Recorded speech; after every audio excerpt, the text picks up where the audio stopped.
ভাই আমি যে কোন লেভেলের মানুষ বুঝছেন, এটা আমি কখনো কাউকে বলি না। কি দরকার আছে বলা বলি করার? আর এইগুলো ভাই আমার পছন্দও না বুঝছেন। যখন সময় হবে তখন আপনারা নিজেরাই দেখতে পারবেন। শুধু শুধু এই বলা বলি করে বেড়ানো, চাপাবাজি করা, এগুলো আমার কখনোই পছন্দ না। এই গুরুত্বপূর্ণ কাজের সময় ফোন দেয় কে? ওহ, এই যে দেখেন তো, এই কে এটা এটা এটা কে চিনেন নাকি? দেখেন তো কে এটা। টেরাম টেরাম ফোন দিছে বুঝছেন।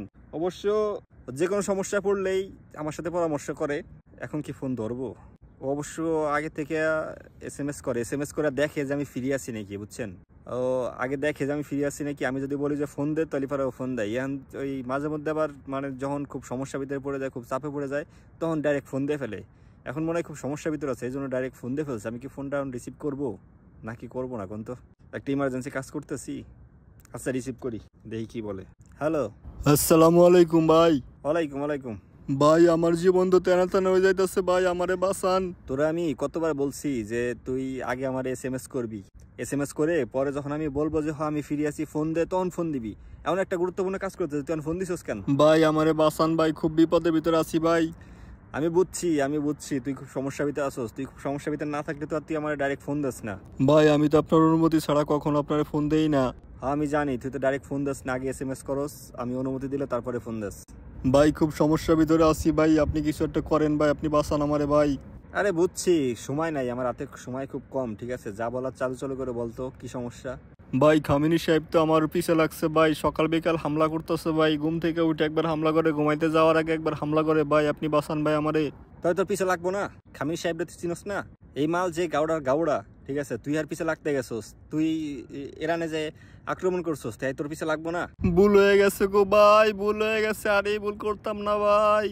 আচ্ছা ঠিক আছে, তুই আমারে বলছোস, বিষয়টা আমি দেখতাছি। এটা আমারও চিন্তার বিষয়। তুই যে কাজ করছোস, যে আকামটা করছোস, এটা আমি কেমনে কি করবো, এটা নিয়ে তো আমিও ভাবতাছি। কিছু একটা করেন গো ভাই। আচ্ছা সমস্যা নাই, তুই যেহেতু আমার জানাইছোস, আমি এই খামিনী সাহেবের সাথে আমি আলোচনা করতেছি। যা করার তাড়াতাড়ি করেন গো ভাই। আচ্ছা ঠিক আছে, আমি খামিনী সাহেবের সাথে আলোচনা করতেছি, দেখি এইবারের মতো তোরে মাফ করা যায় নাকি। সে ব্যবস্থা আমি করতেছি, সমস্যা নাই। তুই বাইরে ফোন দিছোস না? তুই তো বাইরে ফোন দিছোস, বাইরের উপর ভরসা রাখ, কোনো সমস্যা নাই। রিল্যাক্সে থাক, তুই কোনো প্যারা নেওয়ার দরকার নাই, ঠিক আছে? বিষয়টা আমি দেখতেছি। আর এরকম যখন তখন ফোন দিবি না। আমি এই যখন একটা গুরুত্বপূর্ণ কাজে ছিলাম, ঠিক আছে, তুই এখন ফোন দিছোস, আমি বুঝছি যে তুই চাপের ভিতরে আসোস, এটা আমি আগের থেকে খবর পাইছি। এই জন্য ফোনটা রিসিভ করছি, না হয়তো আমি ফোন রিসিভ করতাম না। এরপর থেকে যখন ফোন দিবি, আগে বাইরে এস করবি। এস করার পরে এটা আমি দেখবো। দেখার পরে আমি যদি মনে করি যে না আমি এখন ফিরে আসি, এখন তোর 2 মিনিট সময় দেওয়া যায়, আমি বলবো যে হ্যাঁ ঠিক আছে টিরাম তুই ফোন দে, তখন তুই ফোন দিবি। তার আগে ফোন দিবি না, ঠিক আছে? আচ্ছা ভাই ঠিক আছে।